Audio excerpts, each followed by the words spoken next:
Hi friends, పొద్దునైతే కొత్త ఇంటి దగ్గరికి అయితే వచ్చినాం. ఇది తూర్పు సైడ్ మెయిన్ డోర్ అనమాట. నేనైతే డిజైన్ పెట్టించినాం ఫ్రెండ్స్, ఫ్రేమ్ లాగా అయితే.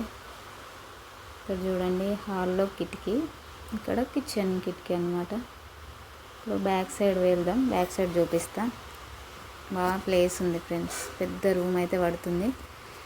ఇక్కడ చూడండి ఎంత ప్లేస్ అవుతుంది. ఇది కిచెన్లో నుంచి బయటకు వెనక సైడ్ ప్లేస్ ఉంది కాబట్టి ఇక్కడ డోర్ పెడితే పెట్టించుకున్నాం.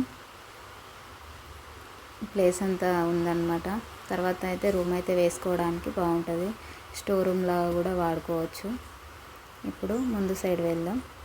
ఇక్కడ ప్లేస్ కొంచెమే ఉంది, పాతిల్లు ఉంది కదా, తీసిన తర్వాత అయితే బాగా ప్లేస్ అయితే ఉంటుంది. ఇక్కడ కిచెన్ ఏరియా, ఇది బెడ్రూమ్ అనమాట, ఫస్ట్ బెడ్రూమ్. ఇదంతా కిచెన్ ఏరియా. ఇక్కడైతే వాటర్ అయితే పడుతున్నాం ఫ్రెండ్స్. వర్షం అయితే ఫుల్ పడింది. వాటర్ పట్టిన తర్వాతే వర్షం పడింది. ఇక్కడ హాల్లో కిటికీ, ఇదంతా హాల్ ఏరియా. ఫ్రేమ్లో అయితే డిజైన్ అయితే పెట్టించుకున్నాం. డోర్లు కూడా డిజైన్ పెట్టించుకోవాలనుకుంటున్నాం ఫ్రెండ్స్. ఇదైతే సెకండ్ బెడ్రూమ్.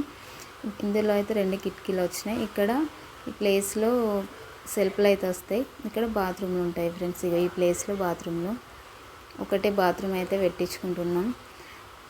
ఎందుకంటే బయట మళ్ళీ మెట్ల కింద కూడా పెట్టించుకోవాలనుకుంటున్నాం. 2 అయితే సరిపోదు కదా అని చెప్పి అయితే 2 పెట్టించుకుంటున్నాం ఫ్రెండ్స్. మొత్తం ఇంకా పైకి అయితే గోడలు లావట్టాలి. వాళ్ళైతే రాలేరు, పని వాళ్ళు. వర్షం పడిందని అయితే రాలేదు. అంతే ఫ్రెండ్స్, రోజైతే అప్డేట్ ఇస్తూనే ఉంటాము. తప్పకుండా చూడండి. మా వీడియోస్ లైక్ చేయండి ఫ్రెండ్స్. మా ఛానల్ని సబ్స్క్రైబ్ చేసుకోండి. కొంచెం లైక్ చేసి వెళ్ళొచ్చు కదా. చూడండి ఫ్రెండ్స్, ఇక్కడైతే వాటర్ పడుతున్నాడు మా బావనే. ఇక్కడ మా పిల్లలు కూడా వచ్చారు ఇంటి దగ్గరికి. మీకైతే తర్వాత మొత్తం అప్డేట్ ఇస్తూ ఉంటాను.